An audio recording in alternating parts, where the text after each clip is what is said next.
लोगोफोर आंनि गोदान मोनसे भिडिअ'आव नोंथांमोनखौ बयखौबो बरायहरनाय थाबाय। आसा खालामो बे भिडिअ'खौ नोंथांमोना जोबजासिम नायनांगोन आरो नायनानै मोजां मोनोब्ला लाइक कमेन्ट शेयार खालामबानो जाबाय आरो आंनि चेनेलाव गोदानब्ला चेनेलखौ साबस्क्राइब खालामना लाबानो जाबाय। ओरैनो थास्लायस्लाय आरो बेरायना फैनो नागिरदों आरो नोंथांमोननि सिगाङाव देखायनो नाजागोन आं बहा थांनो नागिरदों। लोगोफोर नोंथांमोना नायलांबाय थाबा जाबाय ना गास मा खालामनो आरो उपाय गैया। बे अखा हादोंमोन एसे जेरावबो थांनो हायासै दा एसे बुस्रांबाय आदां गादां मोनबाय नालाय दसे बेरायना फैनोसै आरो थ' लोगोफोर नायलांबाय थादो भिडिअ'खौ।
लोगोफोर गिरिम्बाव बेरायनो फैदों ना मा होनो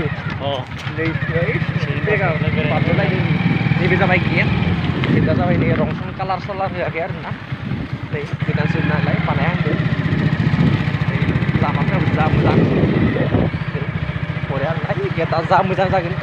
कालार होबाथाय बेकग्राउन्डखौ देखायना होदो नै मोनफैलायबाय नैबे जाबाय गेट नै माबा थानसालिनि गेट आरो ना नैथिंगालि पानिपुरि सुरि फानदों नै दखानफ्रा नै साइडथिंबो दोङो नै गारिखौ दोनना लानोसै नैबेलायसो नै आरोलाय फैदो आरो मानसि बेरायनो ना मा होनो नैबेनो मोनफैबाय जों दा हाबलांदों जोंनिथिंजों लाइन लाइन दखान गोजा आरो ना पानिपुरि दखाननिया ना मा होनो बेरायनो फैलायबाय मोनाबिलिनि खनसे खाथियाव नालाय जोंनि नै माथो खालामनो सानो नैबेनो आरो ना मन्दिरा नै गेटआ नैबेनो हाबलांलायनोसै जोङो नै हाग्रा जाजोबदों माने साफा खालामगासिनो आरो ना नै साफा खालामदो नैफोरखौ हाना होबाथाय साफा जाजोबगोन आरो ना नै स्लिम जाजोबगोन बरिया नुगोन हाना होबाथाय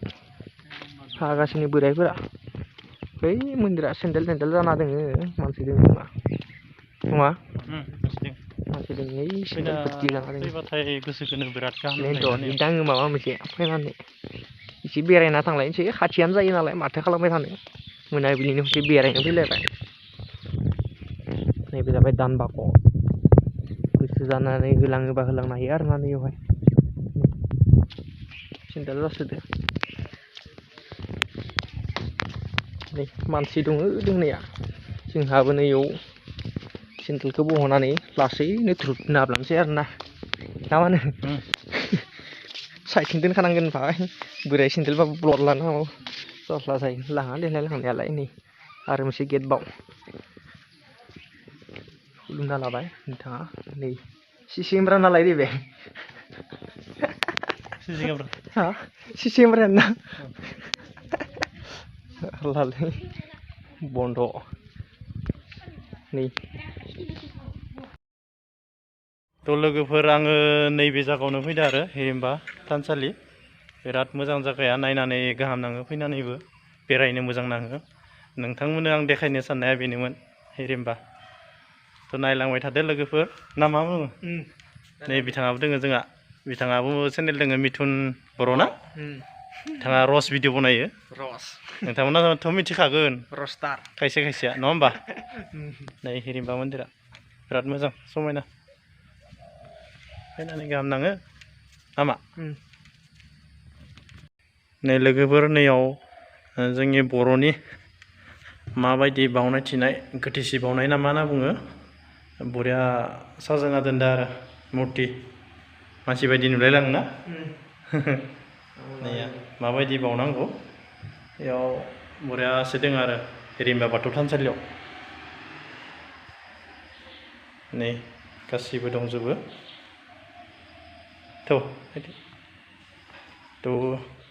सिगांथिं नायलांनोसै आरोना नै लोगोफोर बेयाव बेफोरबायदि दङ आरोना ना गिदिर गिदिर दङ खासेयावबो दङ नैयाव माने नैयाव एसे माखौबा मुरि सुरि होबाथाय फैयो आरो बे थानसालि बिराद मोजां नै हाबनोसै आंहा दैयाव एसे फिस्ला गोलैगोन खासियाव दङ बेयाव नाया गिदिर गिदिर दङ नोंथांमोना सोरबाफोर फैयाखैबा फैना नायफैबानो जाबाय आरोना बिराद मोजां समायना बेरायनो बिराद मोजां बिफां लाइफां बिबार बागान बिराद मोजां बे थाबायनो हायो आरो निया खहा सेसाबो दङ गांखो जागासिनो ने माला बरिया गांखो जागासिनो सेसाया वा बरिया जागासिनो सेसाया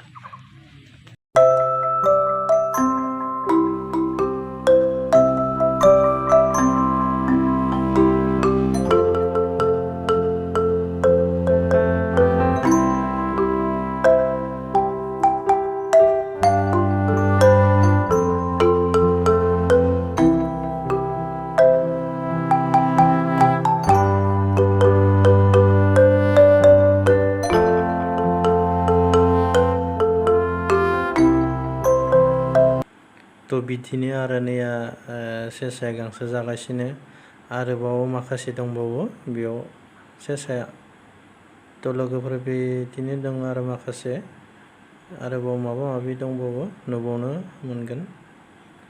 नायलांबाय थादो लोगोफोर जे हायो देखायनो नाजादो नै लोगोफोर बेयाव